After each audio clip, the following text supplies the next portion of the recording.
Hi, I'm Chris, And I'm Tanya. and we are Clutter Reduction Junk Removal, and today we are handling a clean out for a senior living facility. This is a facility that we do repeat work at probably about every quarter, picking up their bulk trash, but sometimes they refer us to their residents and their residents' parents, who maybe their parents transition into a rehab, or they move to another facility, or move back in home with the kids, or they unfortunately pass away.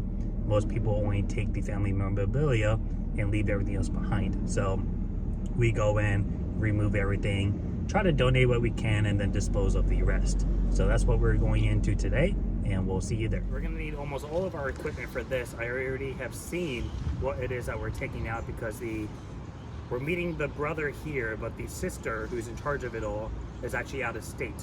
And that's a common thing we deal with. They'll be down here to make arrangements, and then they try to find services to take care of everything. So they'll already have pictures taken, and then they go back up north, and then they start coordinating. And usually they'll just send us some pictures, and we'll just gotta give them a ballpark quote based on that.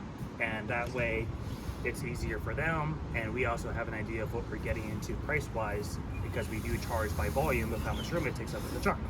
So the good thing about that, though, is I know what equipment I need right away, because this isn't like we're walking into a house just 35 feet away from the door. I need to go through an entire hotel style of a building to get to the apartment.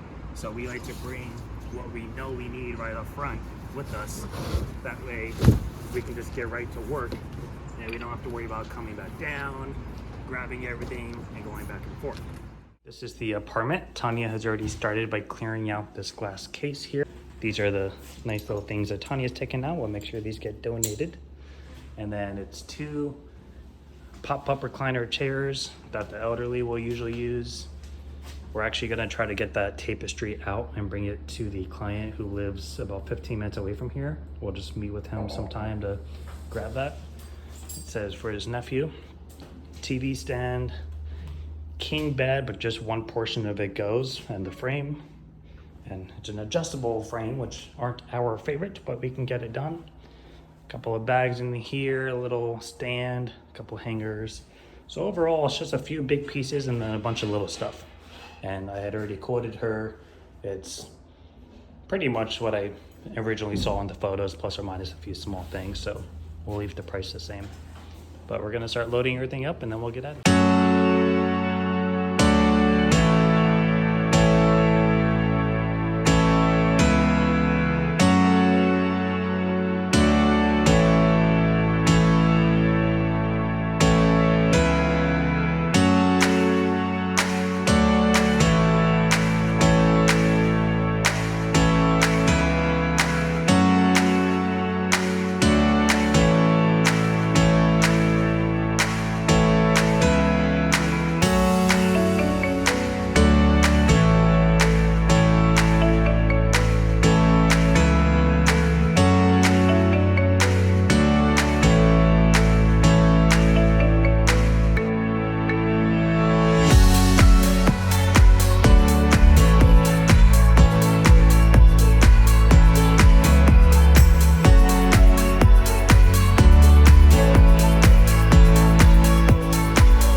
across a piece like this in junk removal or in moving, usually they're like desks and they're typically actually glass, or they're IKEA and they're not the most stable, they're very wobbly.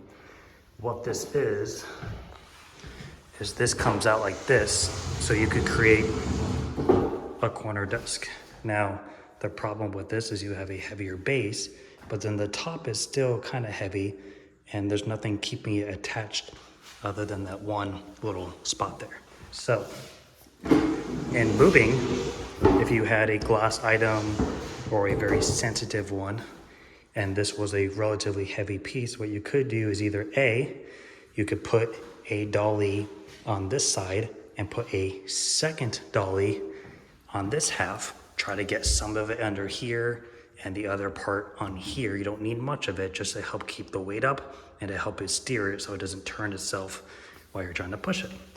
The second thing you could do is get a dolly and put it closer to the middle and just have it sit on the very end, and then just when you're pushing it, control it from this side so you can hold the weight down. Now, because this is junk removal and we will try to donate if we can, but if we can't, it's not the worst possible outcome if it breaks. So I'm just gonna stick it on the base and we'll just push it out from the side.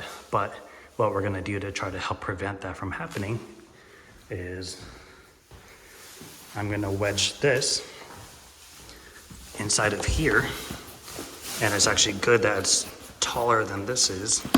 Now, if you don't happen to have a Kleenex box sitting around, what I have done in the past is from my tool bag, I will use a tape measure or my bits box and I'll stack it up and use it as a support.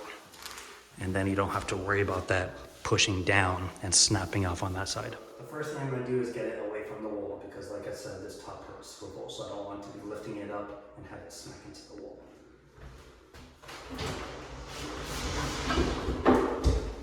You can already tell it's wobbly because of the way it shook when I did that. It's one thing to have it swivel, it's another thing to have it actually shake back and forth. So, I am going to lift up from here, but I'm not lifting just from here.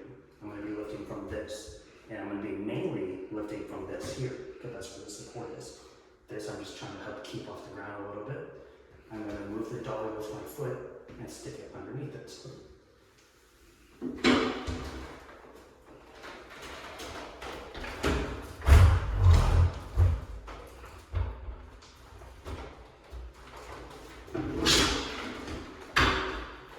And now when you walk with it, if I didn't have this in here, this would be forcing down, and then you risk that snapping. So it's not perfect, but it'll help keep the weight off a little bit.